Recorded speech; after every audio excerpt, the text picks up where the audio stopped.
नमस्कार। मेरा पूरा देश सुन रहा है। राष्ट्र की आवाज 140 करोड़ लोगों की एक ही आवाज, आपके साथ मैं हूं सरफराज। आज सबसे पहले आप सभी का दिल से शुक्रिया अदा करना चाहता हूं। आज आपके लोकप्रिय शो राष्ट्र की आवाज के 1000 एपिसोड पूरा हो रहा है। राष्ट्र की आवाज शो का ये 1000वां एपिसोड है। आपके प्यार के लिए, आपके विश्वास और भरोसे के लिए मैं सरफराज सैफी और मेरी पूरी टीम दिल की गहराइयों से आपके शुक्रगुजार हैं। उम्मीद करता हूं जो प्यार आप मुझे 2 दशकों से दे रहे हैं, आगे भी इसी तरीके का प्यार और भरोसा मुझ पर बनाए रखेंगे।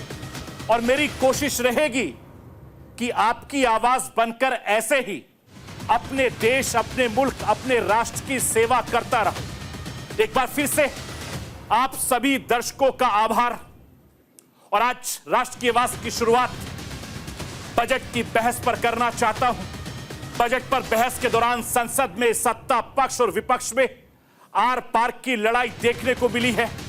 सोमवार को जिस तरीके से विपक्ष के नेता राहुल गांधी ने सियासी चक्रव्यूह के जरिए मोदी सरकार को घेरने की कोशिश की, आज विपक्ष की तरफ से अखिलेश यादव ने मोर्चा संभाल लिया और मोदी सरकार पर तीखे सवाल किए। तो मोदी सरकार की तरफ से मोर्चा संभाला अनुराग ठाकुर ने और खुद वित्त मंत्री निर्मला सीतारमण ने। विपक्ष के एक-एक आरोपों का चुन-चुन कर इन दोनों ने जवाब दिया। बजट पर चर्चा के दौरान संसद में किसने क्या कुछ कहा है, आज आपको राष्ट्र की आवाज के जरिए बताने, दिखाने, समझाने की कोशिश करूंगा। बजट पर बहस के दौरान आर पार के हालात बन गए। लोकसभा में नेता प्रतिपक्ष राहुल गांधी और बीजेपी सांसद अनुराग ठाकुर जातीय जनगणना को लेकर भिड़ गए। दोनों के बीच जोरदार बहस हुई। इस बीच अखिलेश यादव की भी एंट्री होती है। अखिलेश यादव ने राहुल गांधी का समर्थन किया और सत्ता पक्ष को कटघरे में खड़ा कर दिया। एक वक्त वो भी आया जब अखिलेश यादव और अनुराग ठाकुर बताने को मजबूर हो गए कि आखिर किसने कहां से पढ़ाई की। लेकिन इस नोकझोंक के बीच किसी ने इमोशनल कार्ड खेला तो किसी ने राजनीतिक विसाद बिछाई। आखिर किसने क्या राजनीतिक विसाद बिछाई, यह आज आपको राष्ट्र की आवाज के जरिए बताने, समझाने की कोशिश करूंगा। पिछले कुछ दिनों से नेता विपक्ष राहुल गांधी सरकार को घेरने के लिए लगातार एक चक्रव्यूह बनाने में लगे हैं। वो चक्रव्यूह है जाति जनगणना का। जाति जनगणना के जरिए राहुल गांधी चुनाव से पहले भी और चुनाव के बाद भी लगातार सरकार को घेर रहे हैं। जाति के जरिए बीजेपी का वोट बैंक पर चोट करना चाहते हैं। इस बार बजट भाषण में राहुल गांधी ने 3 नए शब्दों का प्रयोग किया था: हलवा, चक्रव्यूह और शिव की बारात। वैसे तो ये तीनों शब्द पुराने हैं, लेकिन सियासत में राहुल गांधी ने इनका प्रयोग एकदम नए सेंस में किया है। आखिर राहुल गांधी का क्या है जाति वाला प्लान, यह आज आपको राष्ट्र की आवाज के जरिए समझाने की कोशिश करूंगा। मैं अपने हिंदुस्तान के कोने कोने की आवाज को दिल्ली तक पहुंचाता हूं। दिल्ली की आवाज को देश दुनिया के कोने कोने तक पहुंचाता हूं। नेताओं की आवाज को मैं आम लोगों तक पहुंचाता हूं। आम लोगों की आवाज को मैं अपने देश के हुक्मरानों तक पहुंचाता हूं। आपकी आवाज से मिलता है मेरी आवाज और बन जाती है राष्ट्र की आवाज।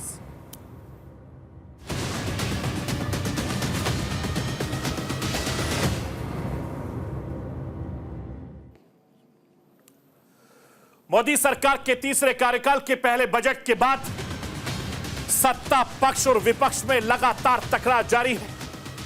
संसद में बजट पर चर्चा के दौरान सत्ता पक्ष और विपक्ष में आर पार की लड़ाई देखने को मिली।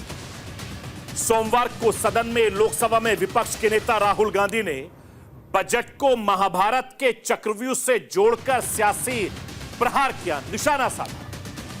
और अपने बजट भाषण के दौरान राहुल गांधी ने महाभारत के कुरुक्षेत्र से राजनीतिक के रणक्षेत्र तक मुद्दों को ऐसा जोड़ा कि पूरे संसद में हंगामा मच गया।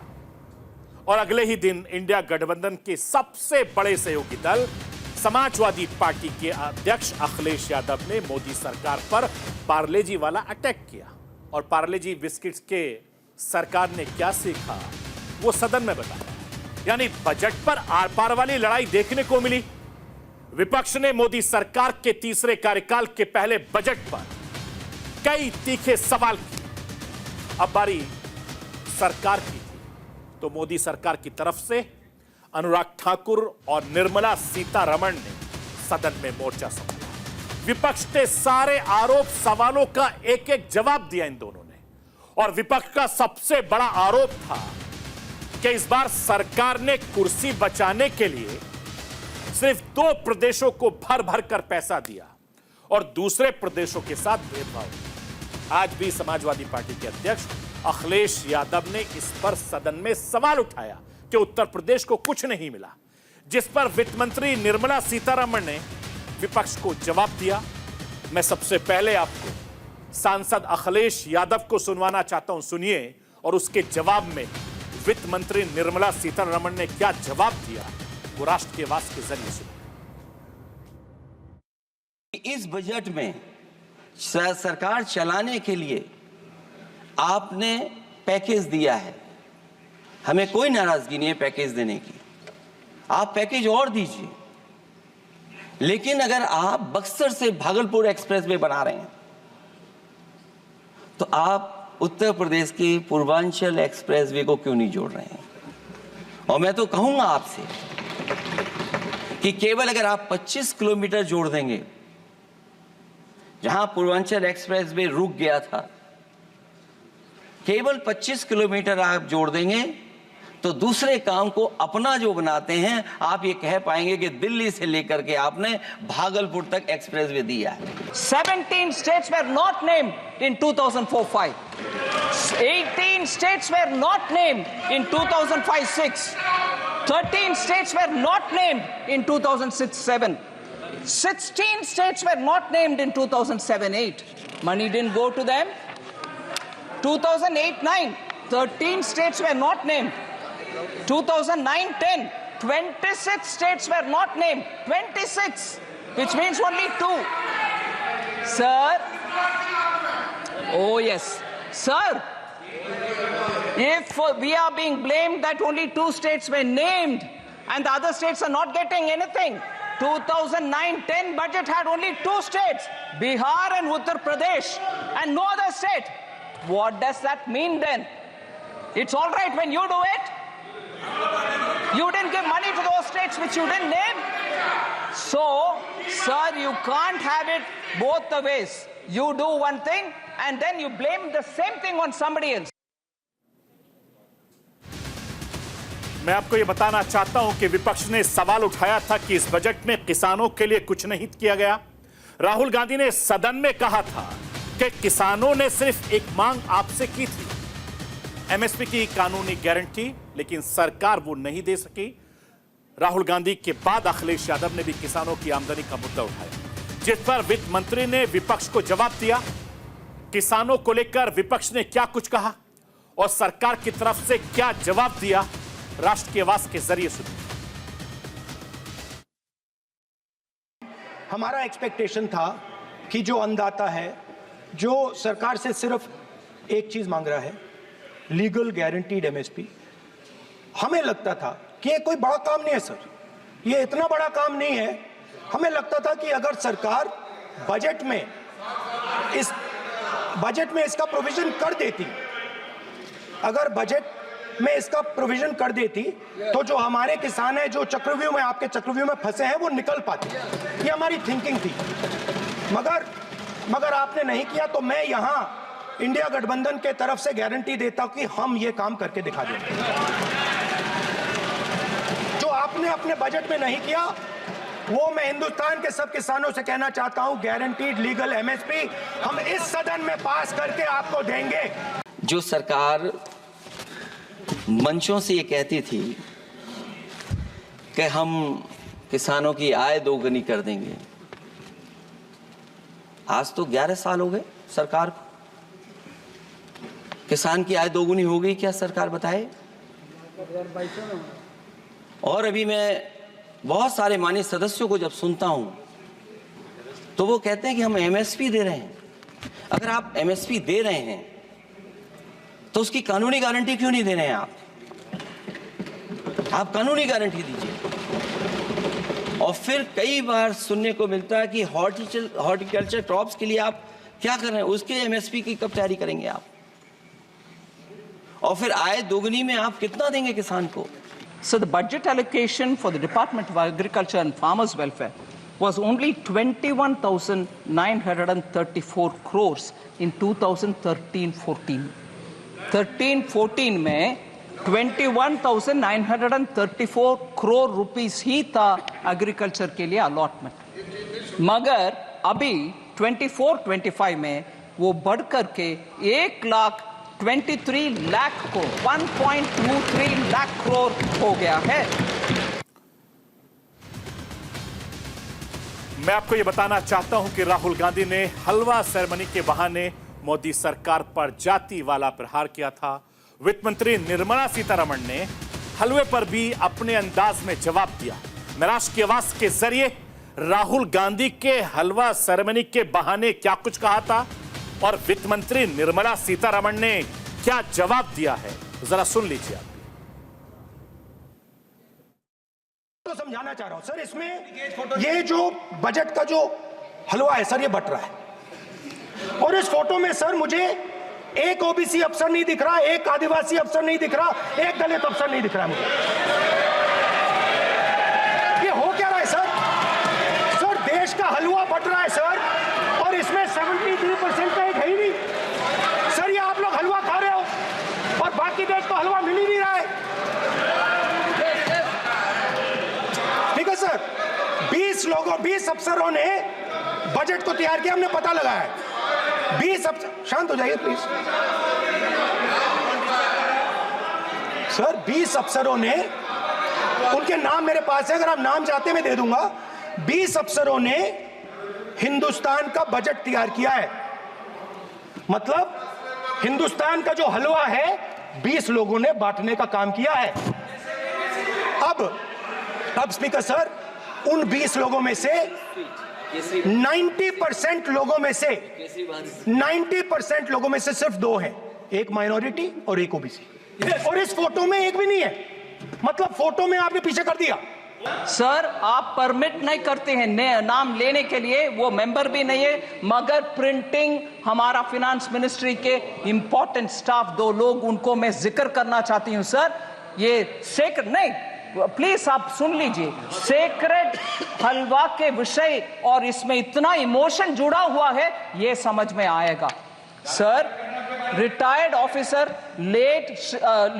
ऑफिसर उनके पिताजी गुजर चुके थे जब वो अंदर पहुंच गए, और बाहर आने का कुछ नहीं है possibility. Shri Kuldeep Sharma ji deputy manager थे प्रेस का, उनके पिताजी का देहांत होने का विषय उनको अंदर होने के बाद मिला। फिर भी सर वो कमिटमेंट देखिए, वो जब तक फिनांस का बजट डिक्लेयर हुआ तब तक बाहर नहीं आया। मैं उनके सर झुक करके नमन करती हूँ। ऐसे लोग हैं सर उधर, उनका सेंटिमेंट है हलवा बनाना और बंटवारा करना, उनको नीचे दिखाना अच्छा नहीं है। मैं आपको यह भी बताना चाहता हूं कि सत्ता पक्ष विपक्ष में बजट पर चर्चा के दौरान जबरदस्त बहस देखने को मिली। संसद का पारा पूरी तरीके से हाई रहा। सत्ता पक्ष विपक्ष कई बार आपस में भिड़ते दिखे। अग्निवीर से लेकर अखिलेश यादव, अनुराग ठाकुर में जबरदस्त नोकझोंक देखने को मिली। वहीं एक बवाल संसद में जाति जनगणना को लेकर भी देखने को मिला, जिसके 3 किरदार अनुराग ठाकुर, राहुल गांधी, अखिलेश यादव। बहस के दौरान संसद में, सदन में अनुराग ठाकुर ने कांग्रेस और राहुल गांधी पर जमकर निशाना साधा। अनुराग ठाकुर ने कांग्रेस पार्टी से बने पूर्व प्रधानमंत्रियों का जिक्र किया हर दौर में घोटाले का जिक्र करते हुए कांग्रेस को घेरा। जाति जनगणना पर बात करते हुए अनुराग ठाकुर ने कहा, जिनकी जाति का नहीं पता वो गणना की बात करते हैं। इस पर राहुल गांधी ने उठकर एक बार फिर से जाति जनगणना की बात की। तभी आरोपों है कि किसी ने सत्ता पक्ष की तरफ से राहुल गांधी से कहा कि जाति जनगणना में भी आपको भी अपनी जाति बतानी पड़ेगी, जिस पर अखिलेश यादव खड़े हुए और कहा, जाति कैसे पूछ सकते हो किसी की। मैं राष्ट्र की आवाज के जरिए आपको सदन की वो गर्मा गर्म बहस दिखाना चाहता हूं जो आज लगातार सुर्खियों में रही। तीन पार्टी के तीन बड़े नेता सदन में किस तरीके से बहस कर रहे हैं, आपने संसद के इतिहास में ऐसा कम देखा होगा।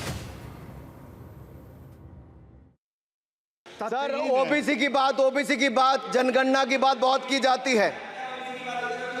माननीय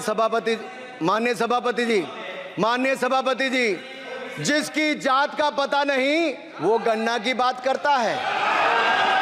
जितना मेरा आप लोग इंसल्ट करना चाहते हैं, आप खुशी से करिए, आप रोज करिए, मगर एक बात मत भूलिए, जाति जनगणना को हम यहां पास करके दिखाएंगे।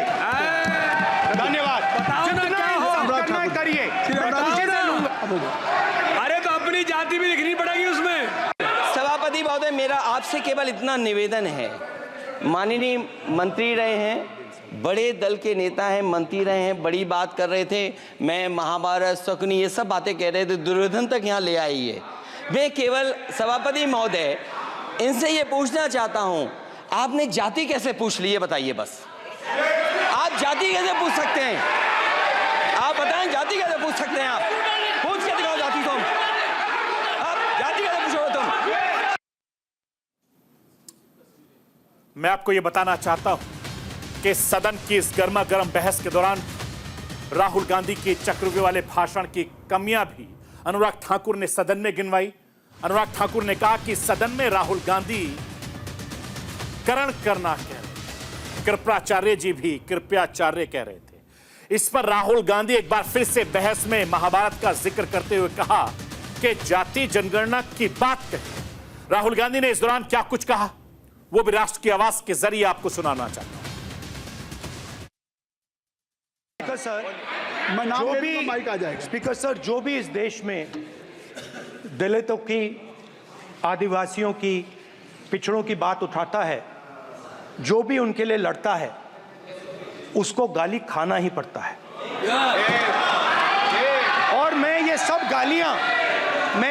गालियां खुशी से खाऊंगा, क्योंकि महाभारत की बात हुई तो महाभारत में अर्जुन को सिर्फ मच्छी की आंख दिख रही थी, उसी प्रकार मुझे सिर्फ मच्छी की आंख दिख रही है। जाति जनगणना हम करा के दिखाएंगे। खत्म। आपको जितनी गाली देनी है आप दीजिए, हम खुशी से लेंगे। धन्यवाद। मैं आपको यह भी बताना चाहता हूं कि राहुल गांधी लगातार जातिगत जनगणना के इर्द गिर्द ही अपनी चुनावी रणनीति बना रहे हैं और इसका फायदा कांग्रेस को चुनाव में हुआ। कांग्रेस और इंडिया गठबंधन लगातार सत्ता में आने पर जाति जनगणना करवाने का वादा कर रहे हैं। संसद में भी राहुल गांधी ने जातिगत जनगणना के मुद्दे को दोहराया, जिसे जेडीयू का भी साथ मिला। जेडीयू शुरुआत से जातिगत जनगणना के पक्ष में है। मुख्यमंत्री रहते हुए नीतीश कुमार ये काम बिहार में करवा चुके हैं, इसीलिए राहुल गांधी बीजेपी की दुखती रक्त को लगातार हमलावर हैं, जिसे राहुल गांधी ने चक्रव्यूह से जोड़कर एक नया रंग दे दिया। संसद में राहुल गांधी ने इंडिया गठबंधन को शिव की बारात बता दिया और बीजेपी को चक्रव्यूह रचने वाला बयान दिया। और महाभारत में दुर्योधन के कहने पर द्रोणाचार्य ने चक्रव्यूह रचा था। राहुल गांधी ने बड़ी चालाकी से बीजेपी को कौरवों की पार्टी बता दिया था। राहुल गांधी ने जाति जनगणना के जरिए चक्रव्यूह तोड़ने का दावा कर दिया। मैं राहुल गांधी को सुनवाना चाहता हूं कि राहुल गांधी जाति जनगणना के चक्रव्यूह को किस तरीके से चला गया था संसद में, वो क्या कुछ कह रहे हैं, सुन लीजिए। मेरा कहना है सर, ये जो आपने चक्रव्यूह बनाया है, इस चक्रव्यूह से करोड़ों लोगों को नुकसान हो रहा है, दर्द पहुंच रहा है, और हम इस चक्रव्यूह को तोड़ने जा रहे हैं। और तोड़ने का सबसे बड़ा तरीका जिससे आप लोग डरते हो, कांपते हो, वो है जाति जनगणना। और जैसे मैंने कहा था कि इंडिया गठबंधन गारंटीड लीगल एमएसपी इस सदन में पास करेगी, वैसे ही मैं कह रहा हूं, आपको अच्छा लगे ना लगे, जाति जनगणना इस हाउस में, इस सदन में पास करके हम आपको दिखाएंगे।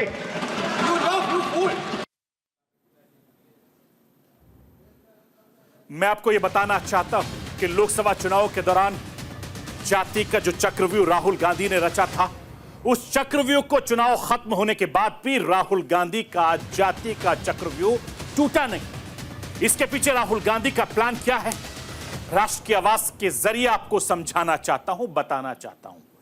2024 के चुनाव में कांग्रेस ने दलित वोट प्लस कर लिए, कांग्रेस ने आदिवासी वोट पर प्लस किया था, कांग्रेस ने मुस्लिम वोट पर भी प्लस करते हुए राहुल गांधी को अभी पिछड़ा वोट प्लस करना है, यानी दलित, आदिवासी, मुस्लिम्स प्लस पिछड़ा वर्ग। राहुल गांधी को लगता है कि जातियों का यह चक्रव्यूह बन गया तो अगले चुनाव में वो पीएम मोदी को इस चक्रव्यूह में फंसा लेंगे। ये कांग्रेस की, राहुल गांधी की, उनकी पार्टी की प्लानिंग है।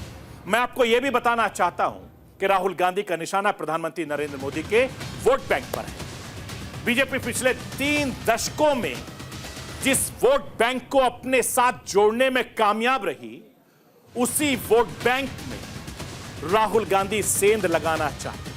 और 90 के दशक में राम मंदिर आंदोलन के बाद बीजेपी 160 सांसद वाली पार्टी ही बन गई।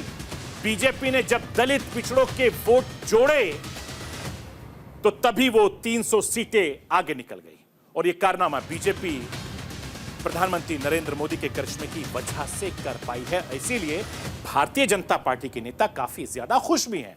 साल 1996 के चुनाव में बीजेपी को 161 सीटें मिली थी और उस चुनाव में बीजेपी को जितनी सीटें मिली थी उसका 49% हिस्सा अपर कास्ट यानी सरल वोट का था। 1996 में बीजेपी को 33% वोट पिछड़ों के मिले थे। 1996 में बीजेपी को वोट दलित वोट बैंक जो था उसका हिस्सा 11% था। आदिवासी वोट बैंक का हिस्सा 7% था। और नरेंद्र मोदी के नेतृत्व में बीजेपी साल 2019 में 303 सीटें जीती थी। अब 2019 में किस जाति का वोट बीजेपी को कितने फीसदी मिलेगा उस पर भी मैं राष्ट्र की आवाज के जरिए बताना चाहता हूं। साल 2019 में बीजेपी को जितने वोट मिले थे उसमें सवर्ण वोट का हिस्सा 49% से घटकर 30% रह गया। ओबीसी वोट का हिस्सा 33% से बढ़कर 44% तक हो गया। दलित वोट का हिस्सा 11% से बढ़कर 16% हुआ और आदिवासी वोट का हिस्सा 7% से बढ़कर 10% हो गया है। अब वोट का यही गुणा गणित कांग्रेस समझने में लगी है। राहुल गांधी बीजेपी के वोट को उलट कर देना चाहते हैं, इसीलिए वो बार बार एलिट सर्वरों की पार्टी बताते हैं और कांग्रेस को शिव की बारात बताकर कह रहे हैं कि बारात में किसी भी जाति धर्म के लोग आ सकते हैं। इसी बीजेपी को यह डर सता रहा है क्योंकि जिस तरीके से लोकसभा चुनाव में जातिगत जनगणना का मुद्दा उठाने पर कांग्रेस और विपक्षी दल को फायदा हुआ है, उसी तरीके से धीरे धीरे कहीं बीजेपी के वोट बैंक में बीजेपी की सेना लगा दे। और यही वजह है कि सत्ता पक्ष अक्सर खुद को दलित वोटों का हितैषी बताती रही है और आने वाले वक्त में ये लड़ाई और ज्यादा तेज होती रहेगी। आगे आगे देखिए होता क्या है। खैर, एक बार फिर से आप सभी दर्शकों का बहुत बहुत शुक्रिया। तो ये थी राष्ट्र की आवाज। बाकी खबरों के लिए आप बने रहिए न्यूज़ इंडिया के साथ।